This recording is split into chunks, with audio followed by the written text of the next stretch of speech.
What's up guys, Pierce Vepris here, bringing you another Rome Total War commentary battle. I am playing as the Seleucids again. My opponent is playing as the Macedonians. If you want to know why I play as the Seleucids quite a bit, it's because it's my favourite faction, I've said that already. And because I know how to use them, like, I use their power, which is pretty much their cavalry, to win the battle. I always use my cavalry to win a battle. If my infantry can hold off for as long as possible, that's fine. If my skirmishers can beat them, his skirmisher troops, his archers and that's fine.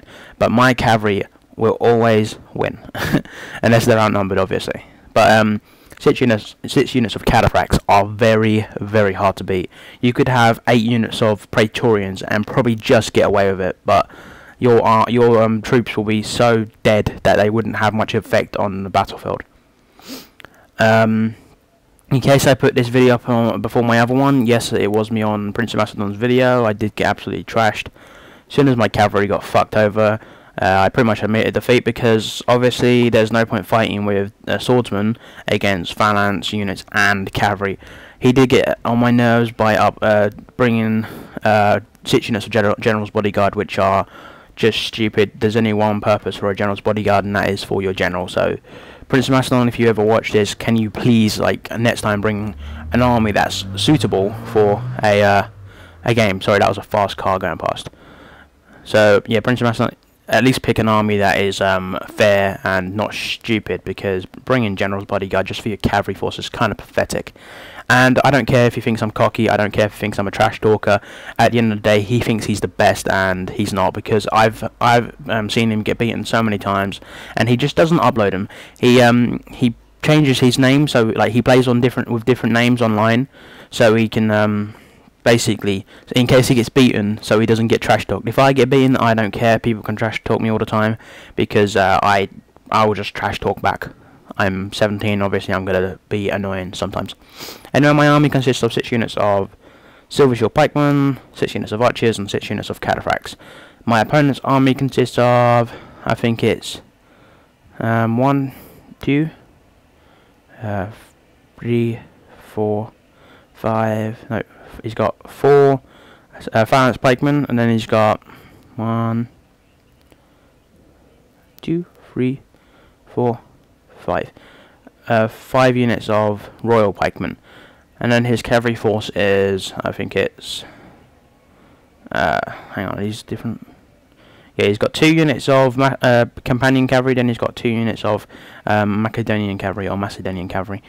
Pretty bad army for my opponent. He should have gone with the. He should have just gone with a gold army, because he's only got like a silver gold, or a silver bronze, or bronze silver, I don't know. And his cavalry force is extremely weak with very little upgrades. Got silver there. I don't understand why he didn't upgrade his units that much. Again, with his archers not very upgraded. But oh well, it's pretty much an advantage for me. I put my units in loose formation here, but because they're all pretty much packed up still, I didn't put them in a proper line. They're all still like stretched into each other. They're gonna get killed quite a bit. Anyway, he charges his cavalry into my cavalry, but again, Macedonian cavalry with 2 companions is no match for 6 units of cataphracts. So again, I use my cavalry superiority to beat him, to beat anyone really. That's why, if you face me in the game, you should always always bring a good set of cavalry. Like, if you look at all my battles, you'll see that I use my cavalry pretty well. That's my good, like, that's what's good about, I think, my game style. I concentrate using my cavalry. Not like, I don't concentrate using my cavalry all the time. Like, obviously my cavalry is very important to me, but also I use my infantry and my archers to you know, defeat his. Like, I always have a skirmish before I charge. I always use my phalanx units to hold him off while my cavalry come around the back. I always fight with all of my units, just like Alexander did, and Pierce Vepris. He used his units very well. If elephants were allowed in CWB, I'd probably use those pretty well as well. I'd just bring him around the flanks and charge through his line, which would be devastating. Anyway, I killed his general. I'm just I got a unit up here just like chasing down the rest of his returning cav. But he's trying to use his phalanx pikemen, and I think it's 2 units of royal pikemen to defeat my silver shields. Yeah, his royal pikemen would be able to do good if they were more upgraded, but they're not. His phalanx pikemen are nothing compared to my guys.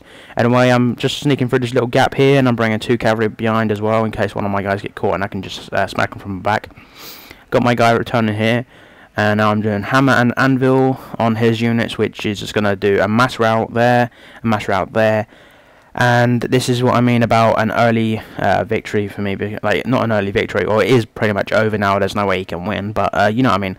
This is how you do it. You're meant to use your units all together, and you're meant to you know, defeat your opponent just like any other general would do in the olden times, by using their cavalry well with their infantry. Like, just like Hannibal Barca did at Cannae. He surrounded the Romans on 3 sides with his infantry, and when his Numidian and Spanish cavalry came back, they hit straight in the back of the Romans, and they got massacred. These guys are out of phalanx formation, so I pretty much just charged them.